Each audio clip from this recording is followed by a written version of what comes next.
નમસ્કાર, આપ જોઈ રહ્યા છો નેશન પ્લસ ન્યૂઝ. હું છું આપની સાથે હેતલ ભગત.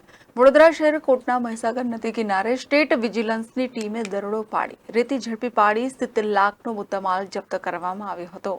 વડોદરા શહેર પાસે આવેલા કોટના બીચ નદી કિનારે નદીમાં નાવડી મૂકીને રેતી ખનન કરવામાં આવી રહ્યું હતું. ત્યારે સ્ટેટ વિજિલન્સે દરોડો પાડ્યો હતો. ત્યારે સ્ટેટ વિજિલન્સની ટીમે 2 ડમ્પર, 1 હિટાચી અને 1 ટ્રેક્ટરને જપ્ત કરી 70 લાખનો મુદ્દામાલ જપ્ત કરી વધુ કાયદેસરની કાર્યવાહી હાથ ધરી છે. લોકેશનના આધાર પર અમે વહેલી સવારે બપોરના સુમારે રેડ પાડેલી.